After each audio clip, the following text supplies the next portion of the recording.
Welcome to Day Democracy, a podcast about local government in British Columbia, what it does, what it struggles with, and the people making it work.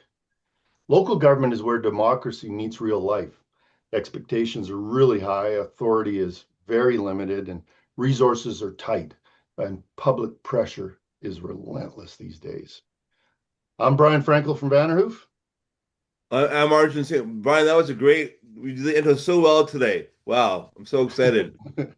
Our guest today is Merlin Blackwell, Mayor of the District of Clearwater. Merlin is widely recognized across BC as a strong voice for rural communities, speaking up on issues like access to healthcare, wildfire preparedness, flood, infrastructure funding, and economic development in smaller regions. Re-elected in 2022 with a strong mandate and continues to focus on priorities like community infrastructure and public safety and I want to get into this one, Merlin, but BC assessment.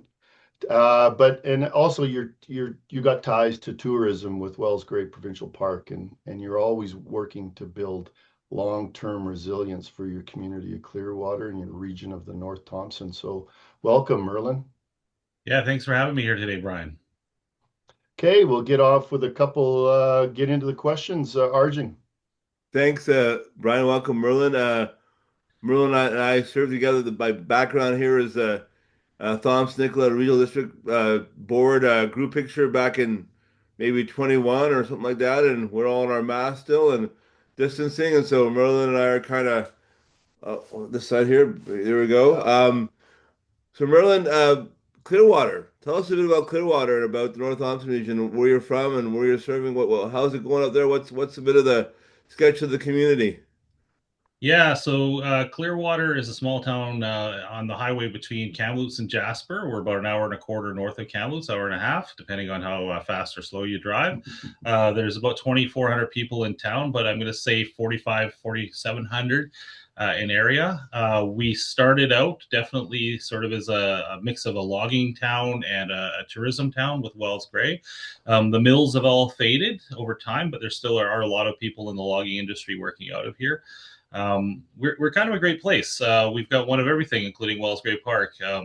It's starting to become a place for people that work remotely to come live because outdoor rec and your access to things in the community are so good, whether it be kids hockey or quality programs at the high school. And just a nice quality of life with houses that cost two-thirds of what they cost in Kamloops. So that's sort of the pencil sketch of Clearwater. We have our own hospital, a fairly good supply of doctors and things like that right now, knock on wood. But yeah, that's basically us right now.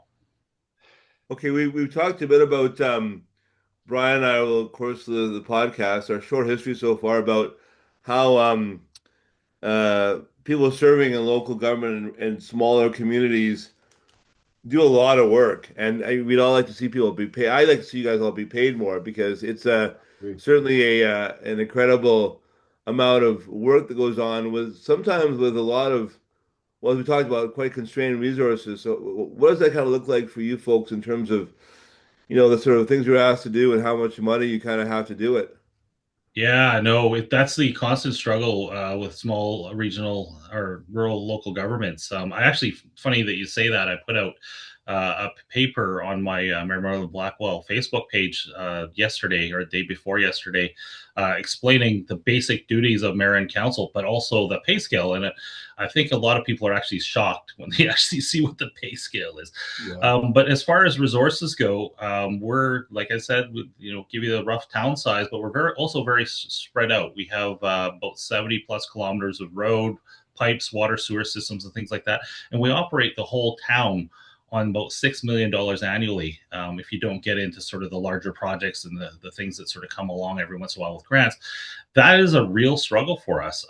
We are all in rural government right now going through something which is called the asset management process and the understanding of that. And stuff like road, sewer, water, those basic functions that we provide that most regional district areas don't provide, those are the huge struggles for us.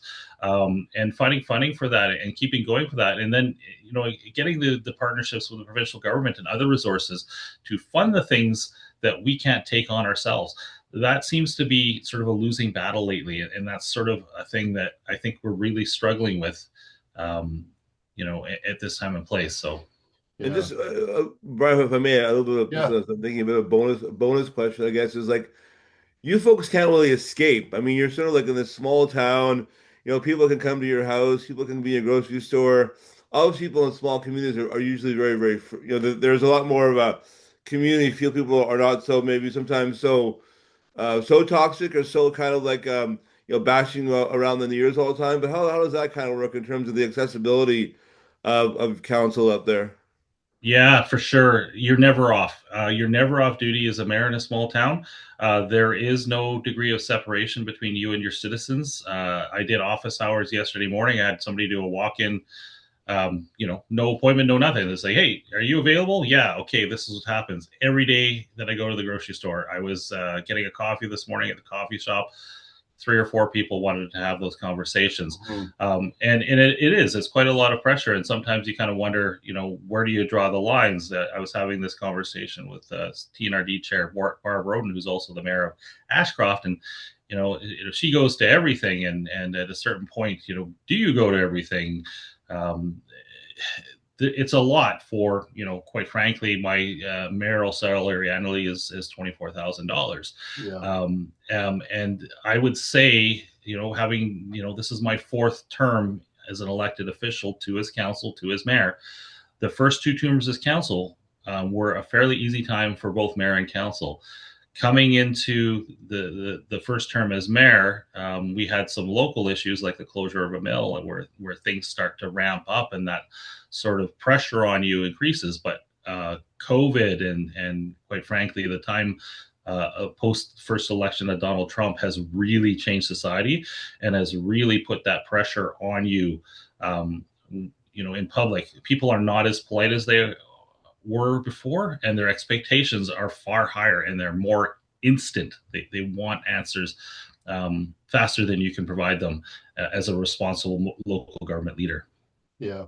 I think I would always, and I know Arjun and I've talked about this, that we would advocate and defend every mayor in British Columbia being a full-time salaried person.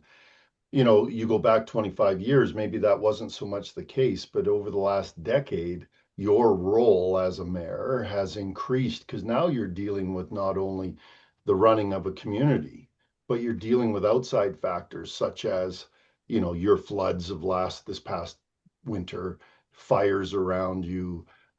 You're now trying to deal with BC assessment on pipelines. Like, who would have thought even 5 years ago those would be in your bailiwick and that you had to work on those things for your community? But here you are doing that. So I wanted to quickly you talked about sawmills and stuff, and I found it interesting that a lot of British Columbia is now facing the same situation that Clearwater faced, in that your sawmills are shutting down or have shut down. So what happened when we had the Canfor mill shut down here in about the first 6 or 7 months of my first term as mayor? So we're going to go about 6.5 years ago. Yeah. We were the first challenge under new legislation in British Columbia that said the First Nations had a say in what happened to that tenure when tenure was transferred between Canfor and Interfor. That process went on an awful long time because it was sort of the first challenge. It was a test case for us being, I think one of the first or second mills in a long string of mills to go down in British Columbia. There was a lot of advocacy, as you said in your earlier comments, a lot of advocacy related to that, and building relationships and having discussions with First Nations, because now they had a major legal influence on that situation. Mm-hmm. Yeah. So what the end result after several years of that is that First Nations actually acquired a fair amount of tenure in that sale between Canfor and Interfor. I mean, they paid money for it. It was not a free thing, but it was, even getting access to have that conversation has been the struggle in the past. And what First Nations did, as good neighbors and good friends of ours, is they actually sold a part of that portion that they acquired to our local community forest. And our community forest is sort of an interesting relationship. It's had an on and off relationship with the District of Clearwater. It's not directly attached, but the benefits from that local community forest and the work that happens there are tremendous. Any community, any rural community, they can get a community forest for themselves or as a standalone business. Absolutely needs to do it. It is funded so much in this community, so that's where the values come in. The local mill sites now are being converted to industrial sites by other companies. But one of those things that's coming down the pipeline here, I shouldn't say the pipeline, potentially the mine site is that Yellowhead project, which is owned by Taseko, is in the works going through environmental assessments. And that could actually dramatically change our section of the valley. That's 450 to 600 permanent jobs and 18 or 1900 people to serve that area during construction phase and then through. So we could add 2/3 to the size of our town within the next 5 or 7 years. And it's prepping for those kind of things that we have to do as local elected leaders, sort of on a wing and a prayer, because with all the involvement and the things like the Cowichan Tribes decision and the challenges with the Minerals Act and everything that's going on politically between BC government and First Nations right now, there is far less certainty on these sort of things. So putting yourself out there as a leader and as a community and spending money in preparation of these things is a huge challenge right now.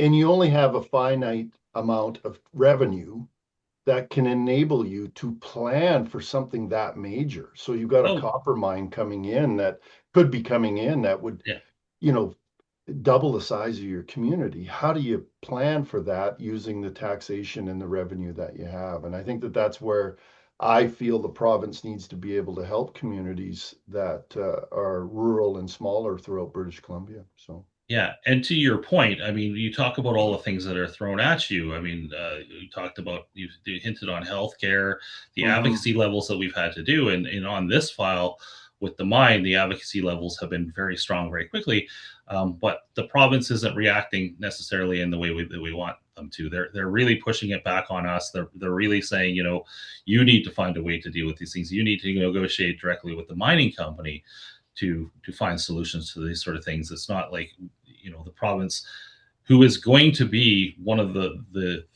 largest financial beneficiaries of this through royalties, is not seeming to want to step up and say, this is what we're going to do for you, or this is what we're going to partner with you on.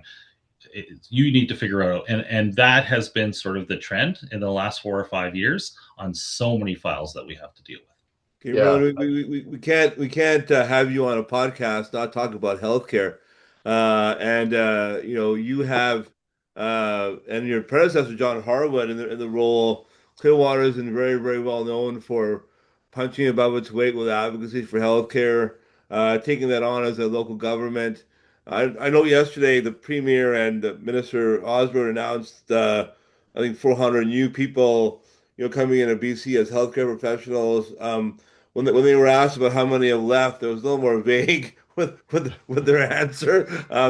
But I would say that when the health minister was the mayor of Tofino, you and her and a few others had kind of got together on some healthcare stuff, I think it was called a Ginger Mayor Caucus, if memory serves me correctly. Merlin, talk about healthcare and your journey and the journey of your city, and I would love to hear more because you've been very successful in so many ways.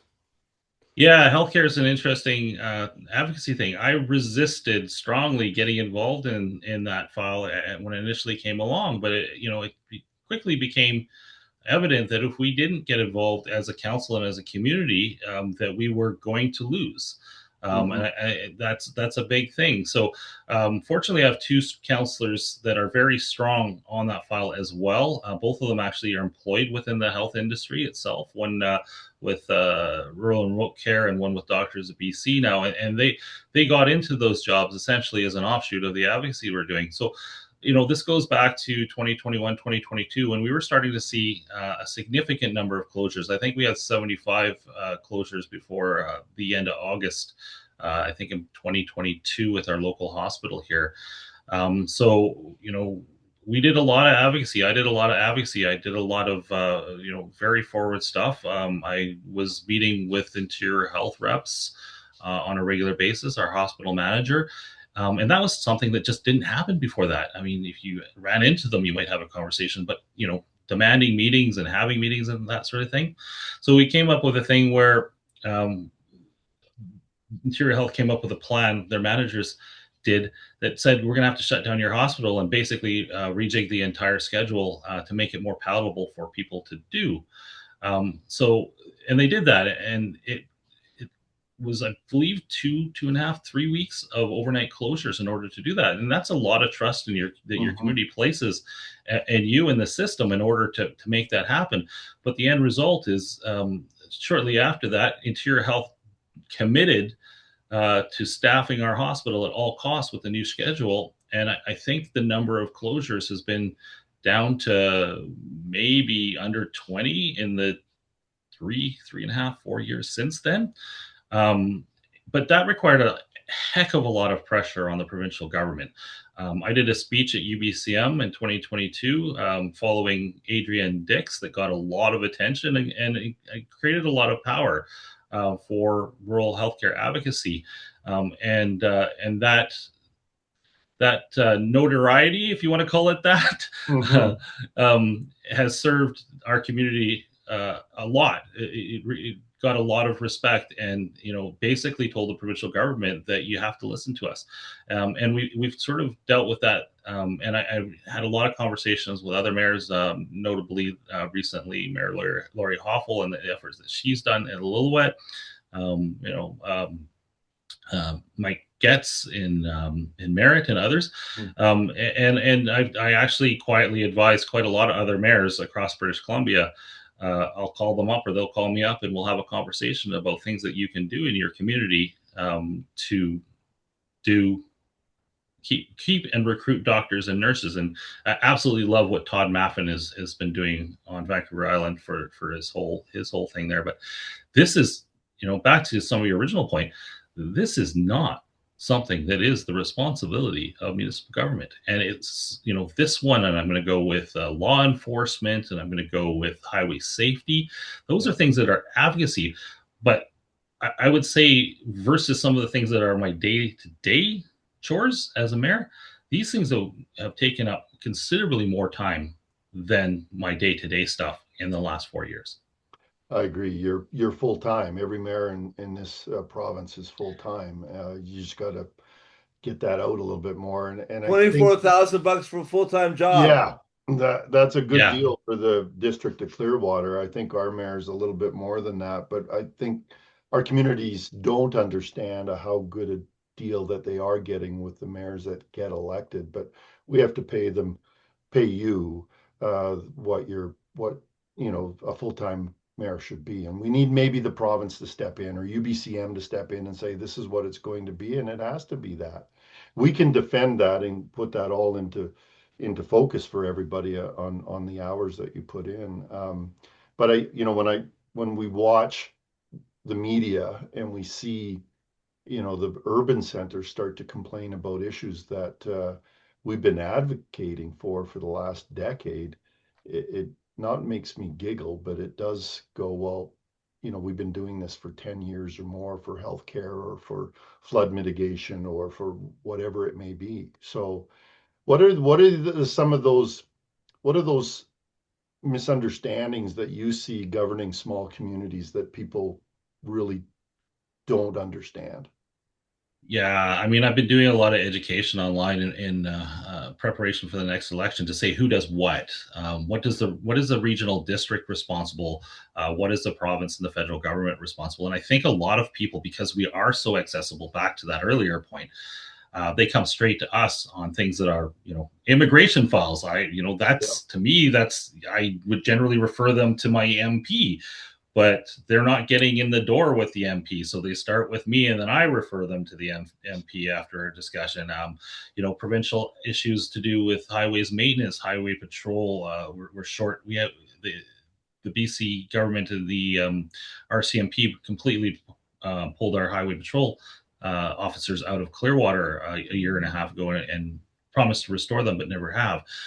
These are issues that generally would not even be on my plate. And I think, back to the point of larger municipalities and that sort of thing, things that are a rounding error in their budget are the entire budget for some of the departments of a small town, the entire public works department, the entire parks department, the entire front administrative department are rounding errors for, you know, most of the larger metro communities in town. And, you know, it's nice that I can get respect from those people on a face-to-face conversation. You know, I've had conversations with the mayor of Surrey, the mayor of Coquitlam, quite a lot of the mayors, the mayor of Vancouver even, and a lot of their councillors. But I think their understanding of what rural runs on and the things that we struggle with. You're going to go with healthcare recruitment. We're going to go with internet, cell phone coverage. We're going to go with the level of public safety, the whole threat of wildfire and fire smart, and all the work that is incredibly underfunded now. And as we saw in the budget, $15 million is basically the coffee budget of interior health. You know, let's get real about what these things actually cost and what we're up against as far as risks for our communities. And our communities are, in a lot of ways, the economic engine, the resource engine of British Columbia, where a lot of the wealth comes out of the ground or comes out of the forest. And I think because our provincial government has become such a rural-urban split as far as election and leadership, that they've lost sight of that they really don't understand what rural looks like and the importance of rural and what it takes to run rural in British Columbia in this day and age. Awesome. So really, we talk about let's just talk about wildfires and emergencies for 1 second. I think 2003 was the first time I really kind of got my head around wildfires, all the wildfires up your way and in the Kelowna, Barrier, Clearwater, Kelowna, Kamloops.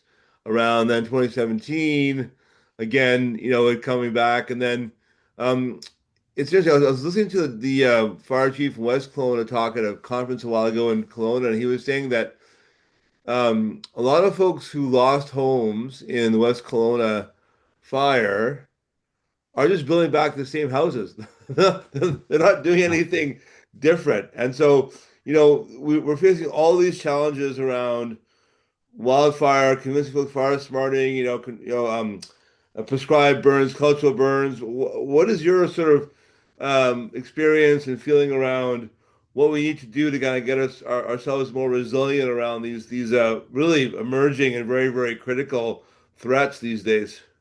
Yeah, no, for sure. And after those 2017 fires in West Kelowna and some of these other things that have gone, I remember one of the first things I did as mayor was attend farmers market with my Lego house and my fire smart sheet and, you know, the little roof and the little Lego tire stack next to it. And I'm going, come talk to me about fire smart. I'm going to do it at this table. This is how small works, right?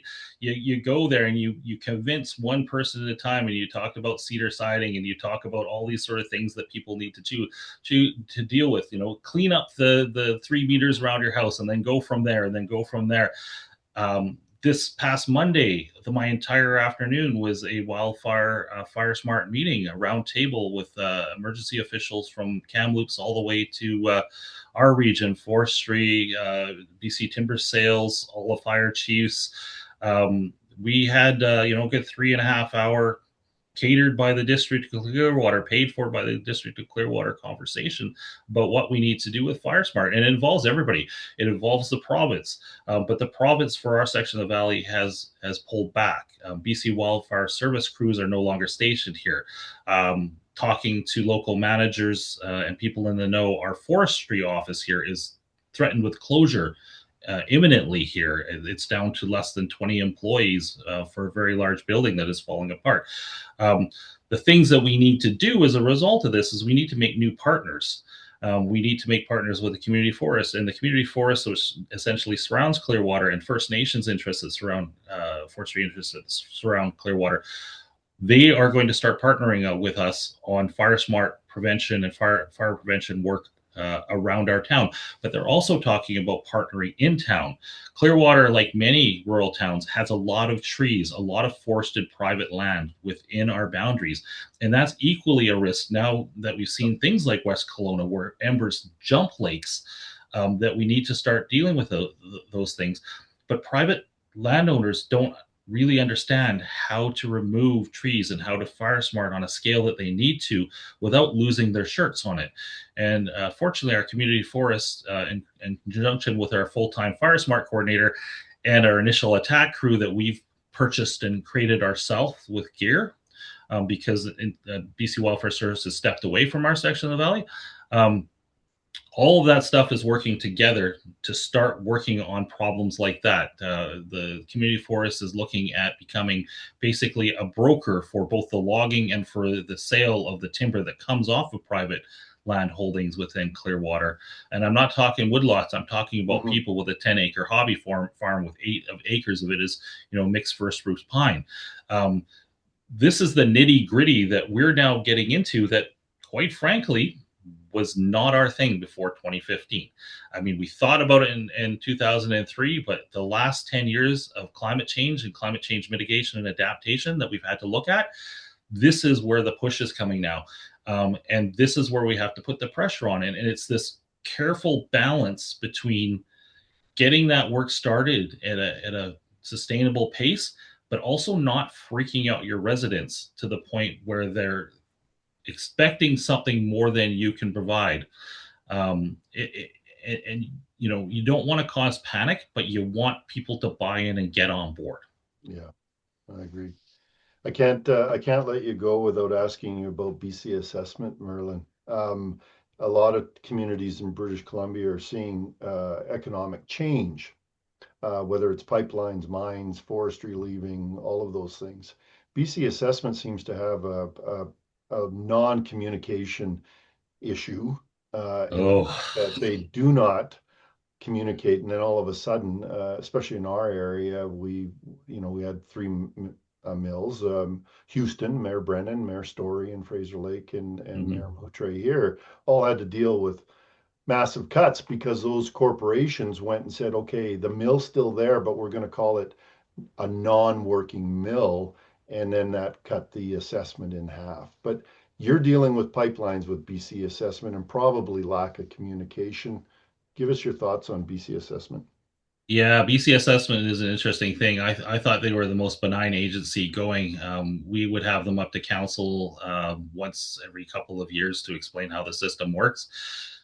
We were blindsided, obviously, by the change in assessment proposed through pipelines. The fact that they had knowledge of this, they denied that they were working on it, but Trans Mountain denied that they were working actively with the BC assessment on it.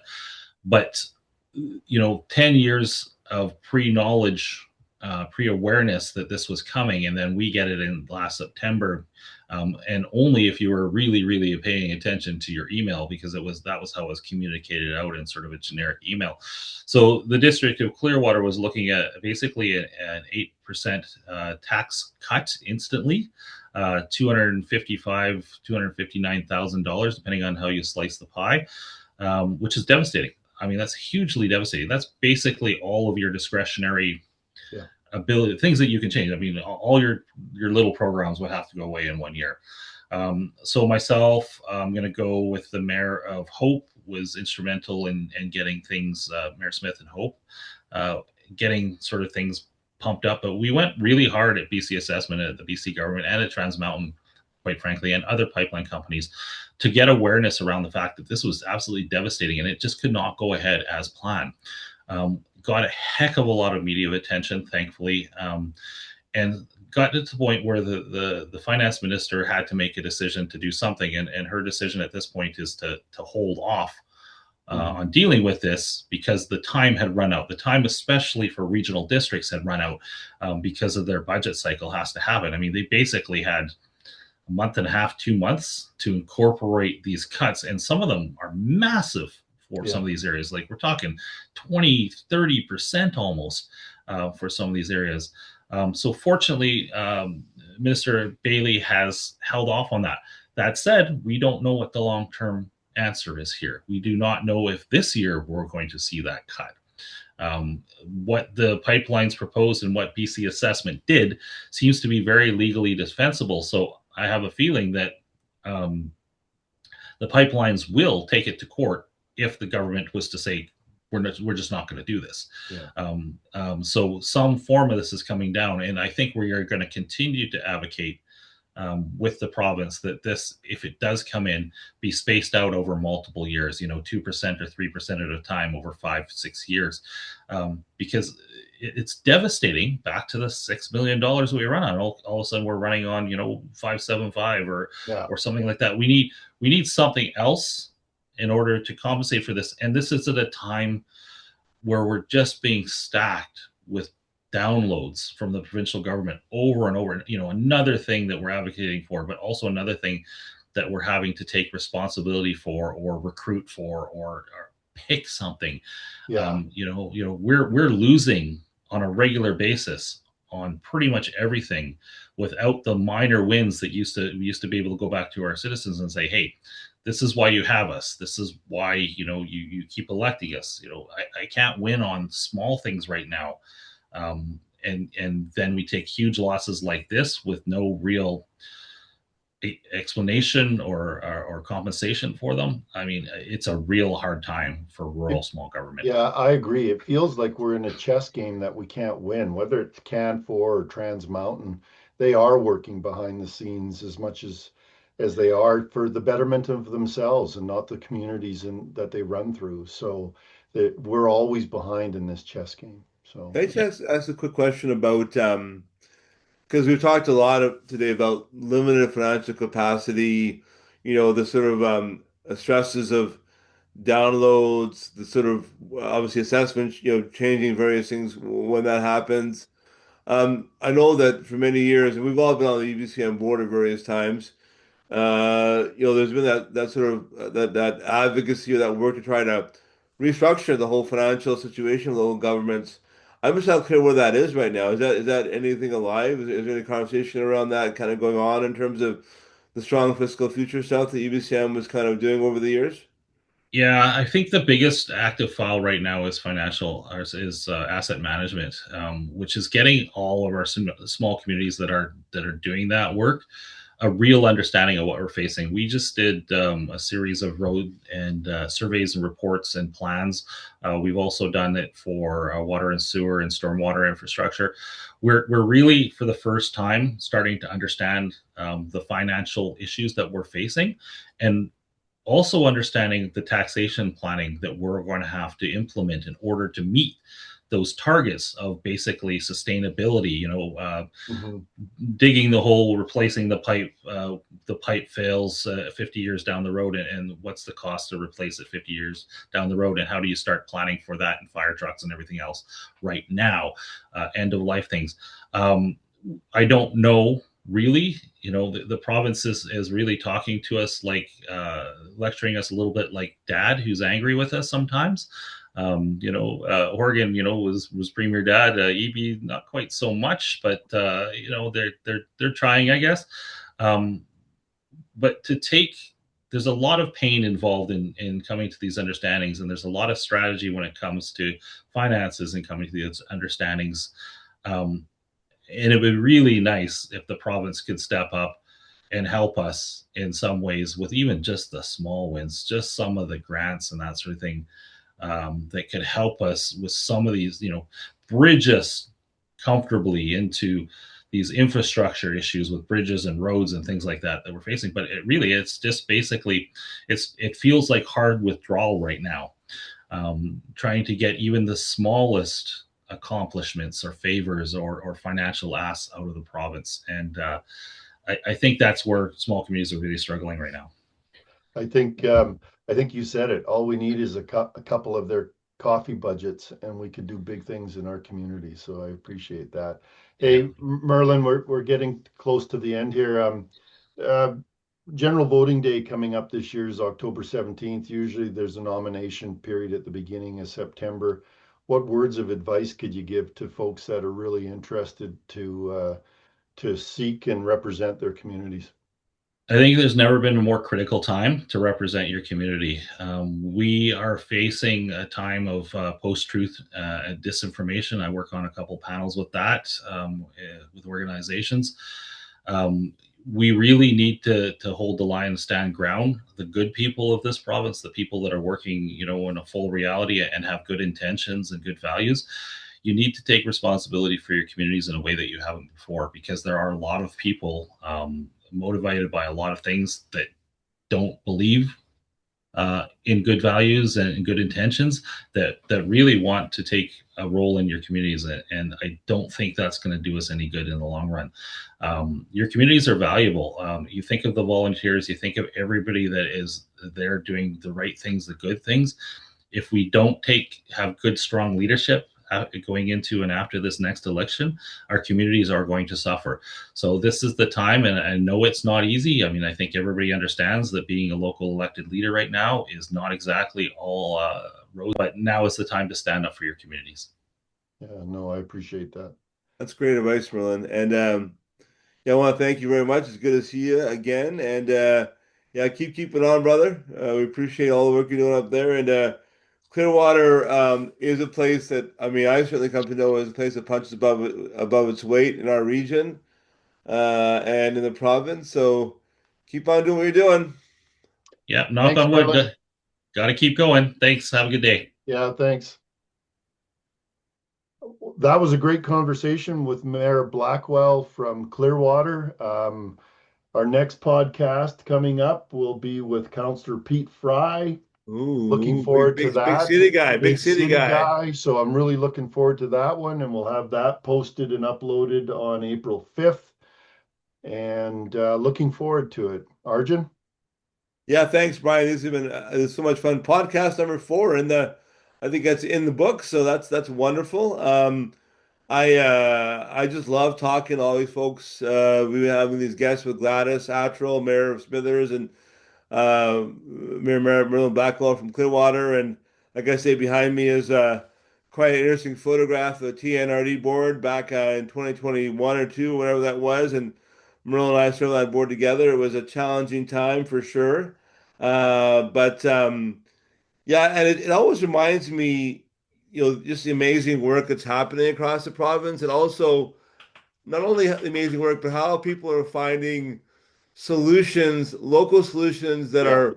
that are working. They're actually working. Like, when Merlin's talking about the community forest there, how much that's brought into the community, just fantastic, fantastic innovation. So Yeah, I love talking to these folks, and talking to Pete Fry now about a bigger city context, and his run for mayor coming up is going to be very interesting as well. I agree. Don't forget, folks, general voting day is October 17th, and the nomination period is the beginning of September. So if you're interested, go back and binge watch these last episodes, and look forward to seeing more of what we're trying to put out there. Yeah, and feel free to get a hold of us anytime. Send us emails, or let us know what you're thinking. And if you want to see something else or something more or something different, let us know. Thanks, Arjun. Thanks, Brian. Much love, buddy.